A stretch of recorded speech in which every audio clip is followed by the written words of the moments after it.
मसला है, लेकिन इस पे भी इमरान खान साहब ने बड़ा एक ट्विस्ट करके, आप शायद ज्यादा सचेत हैं, तेल की कीमतें खिते में पाकिस्तान में सबसे ज्यादा हैं, और जो दूसरे मुल्कों की बताई वो पाकिस्तानी करेंसी में डबल करके बताए। इस पर सर क्या कहेंगे आप? देखिए, ये आप किसी भी चीज को संदेला साहब आइसोलेशन में नहीं ले सकते। जी आप फिर बाकी खिते के जो करेंसी की वैल्यू है वो भी बता दें।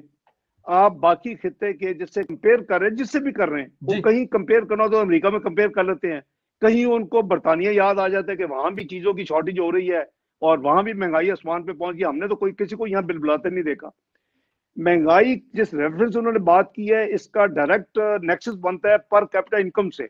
जी अगर किसी की पर कैप यानी महंगाई जो है वो अगर चली गई है आसमान पे और आपकी कुव्वत खरीद या पर कैपिटा इनकम उस हिसाब से नहीं बढ़ी, जो कि उन्होंने तो कमी की पर कैपिटा इनकम में ना। हमने तो पर कैपिटा इनकम को बढ़ाया और इन्होंने पर कैपिटा इनकम को घटाया। पहले दो दो अभी भी हमारे लेवल पे नहीं पहुंच सके ये, जो हमने छोड़ा हुआ है 3 साल में। अब चौथे साल में कोशिश कर रहे हैं कि वहां तो पहुंचे। तो आप कुव्वत खरीद या फीकस आमदनी से कंपेयर करेंगे ना, अफोर्ड तो आप उसी, अगर आपकी यानी कीमतें जो है वो दुगनी हो गई हैं और आपकी आमदनी जो वो 30% बढ़ी है 3 साल में, जो सरकारी भी जो आप देख लें, जो जो इन्होंने इंक्रीमेंट दी हैं, तो वो जो गैप है वो तो बेचारे लोग हैंड टू माउथ रहते हैं, तो वो तो अफोर्ड नहीं कर सकते। और ये मैंने उनका ये भी इस हवाले से सुना या पढ़ा कि जी पाकिस्तान में तो 9% महंगाई है और फलाम फलाम मुल्क में इतनी है और टर्की में इतनी है और फलाम में फलाम में इतनी है। एक तो वो उनकी इनकम जो है पर कैपिटा वो फी का आमदनी में नहीं बताई। और मैं बताऊं कि ये जो यानी कंज्यूमर प्राइस इंडेक्स की जो बात कर रहे हैं, जिसका रेफरेंस दे रहे हैं, जो महंगाई की इन्फ्लेशन इंडेक्स है, इनको कहें कि उससे ज्यादा फूड इन्फ्लेशन की बास्केट देखें। मुझे कोई आइटम दिखाएं आप। चीनी जो है, जो हमने 52-53 रुपए से ऊपर नहीं जाने दी अपने टेन्योर में 5 सालों में, वो चीनी जो है वो 110-120 तो थी, अभी तो पिछले हफ्ते 10 दिन में 150 क्रॉस कर गई है वो। आपकी ब्रेस लगी हुई है, पेट्रोल 146 पे पहुंच गया है, आपका डॉलर 170 पे पहुंच गया है। तो आप किस चीज के यानी बड़े बड़े बोल बोल रहे हैं और क्रेडिट लेने की कोशिश कर रहे हैं। तो ये जो कीमतें हैं, जो वो उन्होंने जो बात की है ना जी, वो पाकिस्तान दुनिया के चौथी महंगा तरीन मुल्क बन गया है, फोर्थ इन टर्म्स ऑफ महंगाई। वो उन्होंने ये नहीं बताया कि जो एसेंशियल कमोडिटीज हैं, चीनी अब तो खैर ट्रिपल के करीब जा जी रही है, डबल तो हुई है, घी डबल हुआ है वो, उससे ये भी इन्होंने पिछले 35 दिन में उसमें भी एक इजाफा किया, 2 पेट्रोलियम में बम गिराए, एक घी का ऑयल का भी गिराया। फिर इनकी आप पल्सेस को कंपेयर कर रहे हैं, इनकी आप सब्जी को कंपेयर कर रहे हैं।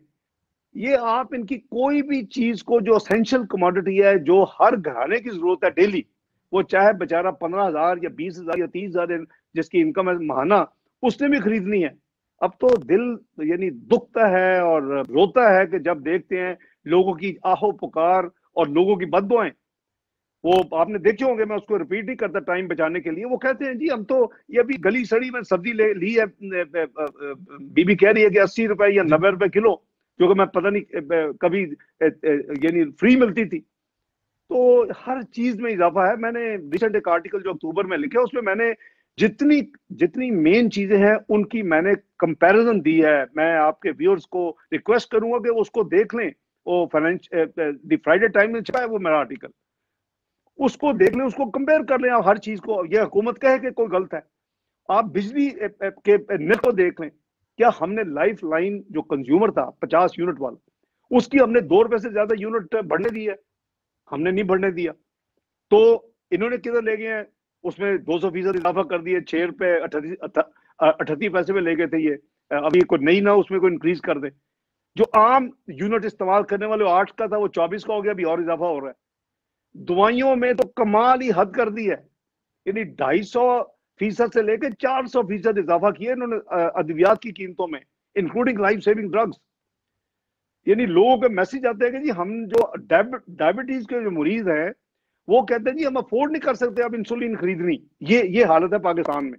और ये इनकी हुकूमत की नाअहली और इनकी बैड परफॉर्मेंस और इन्होंने जो मईशत की तबाही की है पाकिस्तान में और महंगाई का तूफान खड़ा किया है, ये उसका कॉम्बिनेशन है। तो या तो बताएं कि उस मेरे आर्टिकल जो है अक्टूबर अभी 1 महीना भी नहीं हुआ, उसमें कौन सा नंबर गलत है। मैंने तो पाकिस्तान ब्यूरो स्टडीज का नंबर दिए हैं वहां। भाई हमारा जमाना याद करें संदेला साहब, जब 15% इजाफा हुआ दवाइयों में, तो 72 घंटे में वो इजाफा वापस हुआ। इनको तो परवाह नहीं है। ये आज एक नई खबर आ गई है कि जो अद्वियात के स्कैंडल में इनके एडवाइजर, इनके स्पेशल असिस्टेंट नॉमिनेटेड थे, आज उसको अपना नैब ने अपना सादक अमीन की दे के सर्टिफिकेट दे के तो उससे इंक्वायरी से निकाल ही दी है। ये है पाकिस्तान के यानी ग्राउंड रियलिटी इस वक्त, कि जो हुकूमत में है, और सेकंड अमेंडमेंट तो नैब की है ना, उसमें तो उन्होंने लिख दिया है कि जी कैबिनेट और एक्नेक और ईसीसी और जो जहान की लंबी लिस्ट है, उसके जो फैसले कोई नहीं टच कर सकता, नैब उसको हाथ भी नहीं लगा सकती। लेकिन ये तो सारे के सारे माफिया तो इनके यानी दाएं बाएं बैठे हुए हैं जिन्होंने पाकिस्तान में ये तबाही की है। आप अगर चीनी, आटा, अद्वियात, बिजली, ये 4 आइटम ले लें, इस गरीब अवाम और कौम से ये माफियत जो है वो करीबन 5-6 हजार अरब सालाना एडिशनल ले रहे हैं उन्हीं क्वांटिटीज का। तो मैं तो समझ नहीं आती कि जी आप इस चीज को यानी सेलिब्रेट करते हैं और कितनी बड़े बड़े बोल बोलते हैं, इस तरह की तकरीर करते हैं आप कौम को जैसे बहुत बड़ी। आपको तकरीर करनी नहीं चाहिए, यू हैव नो परफॉर्मेंस। तो बस करने दें जी, ये तो कौम को भी पता है और आवाम को भी पता है, देख रहे हैं कि इस वक्त मुल्क की हालात क्या है। हमें तो ज्यादा कहने की जरूरत नहीं है।